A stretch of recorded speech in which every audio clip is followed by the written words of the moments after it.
আসসালামু আলাইকুম। কেমন আছেন আপনারা? আশা করব সকলেই ভালো আছেন। আমি আজকে আপনাদের মাঝে নতুন যে ভিডিওটা নিয়ে এসেছি, এটি হচ্ছে একটি motherboard related video. Motherboard related video বলতে এটা কোনো অফিসিয়াল রিভিউ অথবা ব্র্যান্ড স্পন্সর কোনো কিছুই নয়। এটি শুধুমাত্র একটা সাধারণ সাদামাটা রিভিউ, যেটা কিনা কোরিয়ান সস্তা চাইনিজ রিপেয়ার ১ বছর ওয়ারেন্টি সহ মাদারবোর্ডের রিভিউ। তো যাই হোক, এটা হচ্ছে মাদারবোর্ডটা। দেখেই বোঝা যাচ্ছে একটা সস্তা প্যাকেটিং। তো আপনাদের সামনেই খুলবো। বক্স তেমন কিছুই নেই, কিছু ফোম আর প্যাকেট দেওয়া, আর এ হচ্ছে মাদারবোর্ডটা। বক্স যাক জাহান নামে, আমরা মাদারবোর্ডটা নিয়ে আসি। ওমা, এদিকে প্রসেসর দিয়েছে সাথে, ভালোই।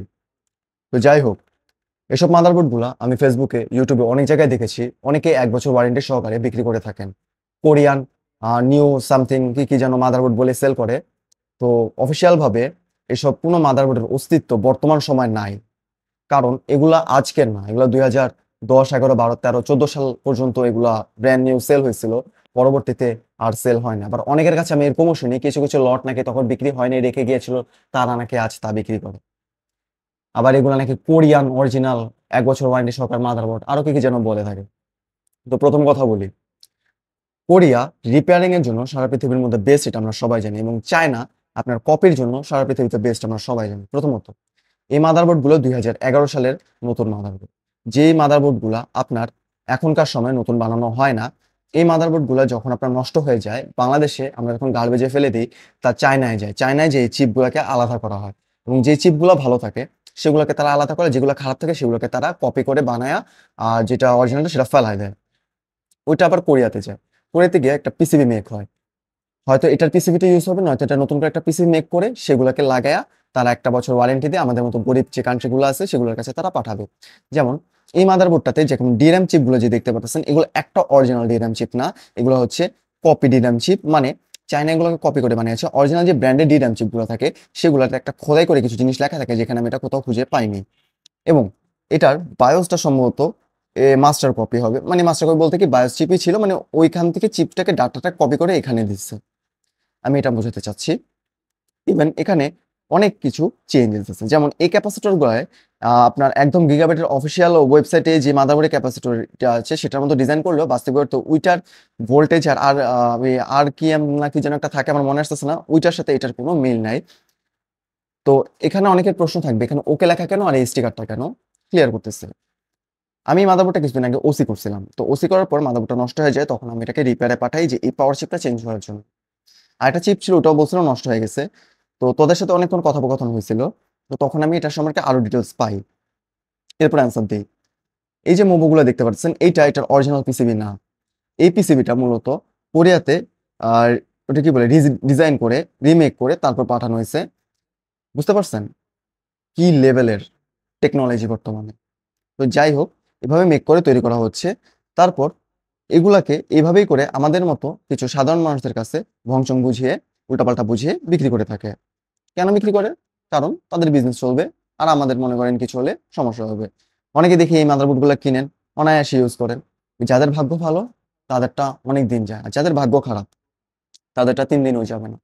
যেমন আমি আমার জীবনে ফার্স্ট পিসি বিল্ড করছিলাম মনে হয় ২০১৯ সালে। একটা এরকমই আপনার একটা খপ্পরে পড়ছিলাম, i7 সেকেন্ড জেনারেশন দিয়ে, একটা ওই H61 মাদারবোর্ড আসুসের দিয়ে। আমাকে বলছিল এটা নাকি ব্র্যান্ড নিউ, হ্যান ত্যান বুঝাই দিছিল, কিন্তু ওই মাদারবোর্ডটা আমি ১ বছর চালাতে পারিনি। ওই মাদারবোর্ডে তাকে ইস্যু দিছিল। কি ইস্যু জানেন? ২ দিন পর পর র্যাম চলে যেত। মানে র্যাম লাগাইতাম, পিসি ঠিকঠাক করে চলতো, কয়েকদিন পর চালানোর পর পিসি অন করতে যাই দেখি ডিসপ্লে আসে না। চেক করে দেখতাম র্যাম নষ্ট। ওটাতে আপনার র্যামের যে ওই চিপের যেটা ছিল, যেখান থেকে র্যামের ভোল্টেজ কন্ট্রোল করে, ওই চিপটাতে সমস্যা ছিল, অটো ওসি হয়ে যেত, যার কারণে আমার র্যাম নষ্ট হয়ে যেত। আরো অনেক ধরনের সমস্যা আছে। তো যাই হোক, মূল কথাই ছিল, এসব মাদারবোর্ডগুলো আপনারা যদি কিনেন একটা রিস্ক নিয়ে কিনতে হবে। প্রথম কথা হচ্ছে, এসব মাদারবোর্ডে কোনো ওয়ারেন্টি গ্যারান্টি কিছু হয় না। যেগুলো দেয় সেগুলো মাত্র শুধুমাত্র একটা নামের ওয়ারেন্টি গ্যারান্টি। আপনার যে ৪,০০০ টাকা যে আপনি দিতেছেন, এটা মূলত তাদের রিমেক আনা নেওয়া মিলে জীবনেও ৪,০০০ টাকা যায় না। সব মিলে আপনার গেছে হচ্ছে তাদের ১,০০০ থেকে ১,২০০ টাকার মতো। কিন্তু আপনার কাছে সেল করতেছে ৩,০০০ টাকা। তাদের প্রফিট মার্জিনটা অনেক বেশি থাকে। কিন্তু তারা আপনাকে এমনভাবে বুঝাবে, না এটা নাকি হেন, এটা নাকি তেন। এর থেকে ভালো আপনি এসব কোরিয়ান সস্তা মাদারবোর্ড, ব্র্যান্ড ভ্যালু তো নাই বলা চলে, কারণ আপনি আমি এটার দাম দিয়ে বললে ব্র্যান্ড ভ্যালু হয়েছে, নাহলে তো নাই। আপনি এর থেকে ভালো আপনি একটা কাজ করেন, আপনি অন্য কোনো মাদারবোর্ডে শিফট হন। যেমন ইসনিকের কিছু ব্র্যান্ড নিউ মাদারবোর্ড আছে, তারপরে যে এইচটিসিএল আছে, টিএসসি আছে, কি কি যেন মাদারবোর্ডগুলো আছে, ওগুলো যেগুলো আছে ওগুলো আপনার ব্র্যান্ড নিউ। ওখানে যে চিপগুলো ইউজ করা হচ্ছে সেগুলো ব্র্যান্ড নিউ। কিন্তু ইসনিকের মাঝখান দিয়ে কিছু মাদারবোর্ডের কপি ভার্সন বের হয়েছিল, মাস্টার কপি যেটাকে বলা হয়, এটা চায়নাতে মেক হতো। ওইটার আবার চিপগুলো আবার কিছুটা এরকম মতো, খালি পিসিবিটা আর বায়োসটা ইসনিকের দিয়ে, বাকি চিপগুলো হচ্ছে এইসব মাদারবোর্ডে যে ভালো চিপগুলো থাকে ওগুলো লাগাই দিয়ে সেল করে দিত। কিন্তু বর্তমান সময় ইসনিক এখন আর এটা করতেছে না, কারণ তাদের ব্র্যান্ড ভ্যালুটা অনেক বাড়ছে। তারপর ম্যাক্সানের কিছু আছে, তো আপনারা ওগুলো দেখেন। হ্যাঁ, যদি আপনার বাজেট কম থাকে, আপনার সেকেন্ড জেন দিয়ে বিল্ড করতে হবে, i7 সেকেন্ড জেন লাগবে, তাহলে ভাই আপনারা ওগুলো দেখেন।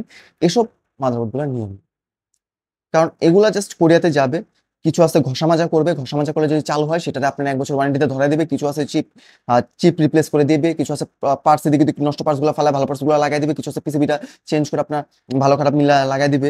মানে এভাবে করে আসলে এই মাদারবোর্ডের বিজনেসগুলো হয়। এই মাদারবোর্ডগুলো কোনো দিনও আপনাকে ভালো একটা সাপোর্ট দিতে পারবে না।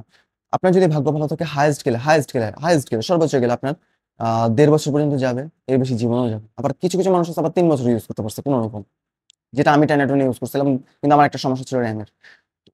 আর কিছু আছে যেটা মনে করেন আনার সাথে সাথে সমস্যা দেবে। যেমন আমার পরিচিত একজন পিসি বিল্ড করছিল, তিনি 1 বছরের ওয়ারেন্টি সহ গিগাবাইটের 861টা নিয়েছিল। তার মাদারবোর্ডটা কি যে বলবো, 1 বছর তো দূরে থাক, সে 6 মাস চালাতে পারছে কিনা সন্দেহ আছে। 2 দিন পরে সমস্যা হয়েছে। তো আমি যখন এগুলো তো ওয়ারেন্টিতে নিয়েছিলাম, তারা বলে এটা নাকি ফিজিক্যাল ড্যামেজ। আরে ভাই, আমরা না করতে হয়েছে, আমরা না করছে কিছু, ফিজিক্যাল ড্যামেজ বলে যে পাওয়ার চিপ পুড়ে গেছে, রিপেয়ারে গেছে। তো তখন আমার বলছিল যে ভাই এটা তো ফিজিক্যাল ড্যামেজ, এসব মাদারবোর্ড গুলো এভাবে মেক করা হয় যাতে কিছু হলে আপনাকে তারা ফিজিক্যাল ড্যামেজ বলে চালিয়ে দিতে পারবে। তাহলে আপনি বুঝতে পারতেছেন তাদের বিজনেসটা কোন দিকে যেতেছে। তো এগুলো নিয়ে আরো রিসার্চ করতে চাইছিলাম। তো এই ভিডিওটা মানে আগে দিতে পারতাম, কিন্তু আমি দেইনি, কারণ আমি একটু আরেকটু রিসার্চ ছিলাম। তো যার কারণে পরে আমি আরো ঘাটছি। এই রিসেন্ট টাইমে আমার পরিচিত একজন আছে এই মার্কেটে, যারা এসব লাইনে আছে। তো তার থেকে আমি অনেক কিছু জানতে পারি এটা সম্পর্কে। তো সেটার আমি একটা অংশ আপনার সাথে শেয়ার করলাম। তো আরেকটা পার্ট, ওই পার্টটা আমি পরে দিব, নতুন আরেকটা ভিডিও বানায় তারপর দিব, ওইখানে আপনার ফ্যাক্টরি ডিটেলস সহ আমি আপনাকে দিব। তো যাই হোক, এসব মাদারবোর্ড গুলা আপনারা ভুলেও কিনবেন না। কেন কিনবেন না সেটা আমি বিস্তারিত এক্সপ্লেন করে দিচ্ছি। আর এসব মাদারবোর্ড আপনি যতবার নেবেন ততবারই ঠকবেন। H61 বলেন, H71 বলেন, H41 বলেন, যেটিই বলেন। এবার আসি সেকেন্ড হ্যান্ড মাদারবোর্ডের কথা। সেকেন্ড হ্যান্ড মাদারবোর্ড, এখন আপনি বলতে পারেন যে ভাই তাহলে আপনি সেকেন্ড হ্যান্ড মাদারবোর্ড নিতে পারি, সেটা তো মনে করেন যে তো এখন বলি, আগের 2019-20 সালের সেকেন্ড হ্যান্ড মাদারবোর্ড এখন আপনি ভুলেও ফ্রেশ কন্ডিশনে পাবেন না। কোনোটাতে ল্যান্ড পোর্ট থাকবে, কোনোটাতে এই পোর্ট থাকবে, কোনোটাতে ওই পোর্ট থাকবে। মানে পোর্টে সমস্যা থাকবেই, বা কোথাও না কোথাও সমস্যা থাকবে, একটা না একটা রিপেয়ার হিস্ট্রি থাকবে। কোনো প্রোডাক্টই আপনার 5 বছরের বেশি যায় না, কেন কোম্পানি এগুলাকে 5 বছরের ইয়া অনুযায়ী করে মেক করা হয়। আবার কিছু কিছু প্রোডাক্ট আছে 3 বছর, যেমন এগুলার কোনো ওয়ারেন্টি গ্যারান্টি নাই। তখন তখন যাবে আর আপনাকে একটা ফিজিক্যাল ড্যামেজ দিয়ে আপনাকে ভাগায় দিবে। আপনার তো ওয়ারেন্টি হবেই না, উল্টারও আপনার ভোগান্তি। এর থেকে আপনি ইসনিক বা অন্য কোনো ব্র্যান্ডে যান। আমি কিন্তু ইসনিকের কোনো ডিলার না, সাব ডিলার না। আমার ইসনিক এই কারণে সাজেস্ট করি, কারণ আমি ইসনিক যে কয়বার ইউজ করছি, যেগুলো প্রোডাক্ট ইউজ করছি, ভাই অবিশ্বাস্য, মারাত্মক একটা পারফরমেন্স এবং এক্সপিরিয়েন্স ছিল। এই মনিটরটা ইসনিকের। যাই হোক, তো আমার দিক দিয়ে আমি সব ক্লিয়ার করে দিলাম যে এসব মাদারবোর্ড গুলা কেন কিনবেন না, কেন কিনবেন। তো এই যে মাদারবোর্ড গুলা, এগুলোর কোনো ঠিক ঠিকানা নেই। তো পারলে অ্যাভয়েড করেন। বুঝতে পারছেন? তো যাই হোক, আজকের ভিডিও এই পর্যন্ত। আপনাদের আর কিছু বলার নেই। ভালো থাকবেন, সুস্থ থাকবেন। যেহেতু বাসি ঈদ মোবারক, ঈদের সময় ভিডিও আপলোড দিতেছি। আল্লাহ হাফিজ। 3 hours later. এসব মাদারবোর্ড, এটি রাহি না।